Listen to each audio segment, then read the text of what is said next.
हम हिंदुस्तानियों के लिए कितना गर्व का बात है कि महान चोल साम्राज्य द्वारा प्रदत्त हिंदुस्तान का धरोहर पवित्र सेंगोल राजदंड के सामने हिंदू धर्म के शासक हिंदुस्तान के प्रधानमंत्री दंडवत होकर सम्मान प्रकट किए हैं। आखिर हम लोग जो हिंदू राष्ट्र का परिकल्पना कर रहे हैं, लगता है वह जल्द ही साकार हो जाएगा। आदरणीय ने राजदंड के सामने सीधे साष्टांग मुद्रा में आकर महान चाणक्य की बातों को साबित कर दिया कि हिंदुस्तान की मिट्टी में जन्मा व्यक्ति ही अपने राष्ट्र के प्रति इतना आदर रख सकता है, अर्थात जो भारत को भारत माता मानता है वही ऐसा सम्मान दे सकता है। दोस्तों, प्रधानमंत्री ने 28 मई को संसद भवन में पवित्र राजदंड सेंगोल को स्थापित करके उसके गरिमा को पुनः स्थापित किया है। पीएम ने इसे संसद के नए भवन में उद्घाटन समारोह के दौरान लोकसभा अध्यक्ष के आसन के पास स्थापित किया है। नई संसद में पवित्र सेंगोल को मंत्रोच्चार के साथ स्थापित किया गया। सेंगोल को न्याय, सत्ता में कर्तव्य परायणता, सत्य और निष्ठा का प्रतीक माना गया है। वास्तव में सेंगोल तमिल भाषा के शब्द से मई से निकला है। इसका अर्थ धर्म, निष्ठा और सच्चाई होता है। सेंगोल राजदंड भारतीय शासक की शक्ति और अधिकार का प्रतीक रहा है।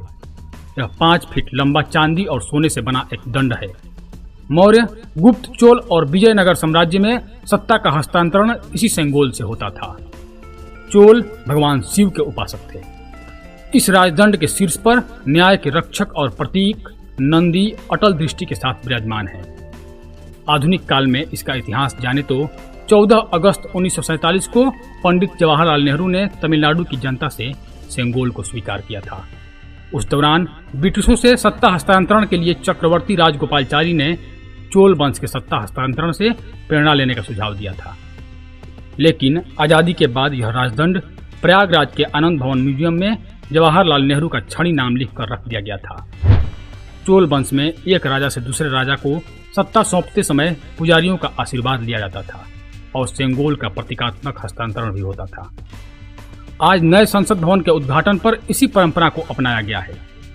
चोल राजवंश वास्तुकला और संस्कृति के संरक्षण में असाधारण योगदान के लिए प्रसिद्ध था। इसी के साथ अब पूरा भारत नए संसद भवन की खूबसूरती के साथ चोल साम्राज्य और भारतीय संस्कृति की महान प्राचीन परंपरा से भी जुड़ गया है। प्रधानमंत्री ने कहा कि भारत की नई संसद वास्तव में हमारे लोकतंत्र का प्रकाश स्तंभ है। यह देश की समृद्ध विरासत और भविष्य के लिए जीवंत आकांक्षाओं को दर्शाता है। भारत आज भी संसार का सबसे सफल, सबसे सशक्त, सबसे जीवित और सबसे जागृत लोकतंत्र के रूप में जाना जाता है। आज हमारे इसी अद्वितीय राष्ट्र में जनतंत्र की सबसे विराट उत्सव स्थली यानी नया संसद भवन बनकर तैयार है। इस भवन में 3 मुख्य द्वार ज्ञान, शक्ति और कर्म हैं जो राष्ट्र गौरव है और राष्ट्र धर्म सिखाते हैं। संसद भवन के हृदय में यानी भवन के बीचों बीच कर्तव्य का प्रतीक अशोक चक्र स्थापित किया गया है। वहीं संसद भवन के शीर्ष पर शौर्य का पर्याय अशोक चिन्ह स्थापित है। यह भवन लोकतंत्र के गरिमा का गगनभेदी शंखनाद है। इस भवन में लगी एक एक ईंट जनगण मन को समर्पित है। इसमें भगवान बुद्ध, भगवान महावीर, महर्षि वेद व्यास सहित समुद्र मंथन का भी चित्रण किया गया है।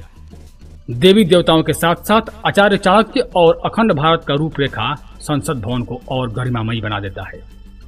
लेकिन हमें यह देखना है कि प्रधानमंत्री 2024 में इस राजदंड से राज तिलक करते हैं या कोई और सौभाग्यशाली है इस पद का। हालांकि संसद भवन का दृश्य देखकर हमारे और आपके जैसे हिंदुओं का मन अत्यंत प्रसन्न हो गया है और अधर्मियों के कलेजे पर सांप लौट रहा होगा। तो धन्यवाद दोस्तों, मैं आपका दोस्त रजनीकांत ओझा। यदि आपको यह वृत्तांत अच्छा लगा हो तो कृपया हमारे चैनल को सब्सक्राइब कर दें। धन्यवाद। जय हिंद, जय भारत, हर हर महादेव।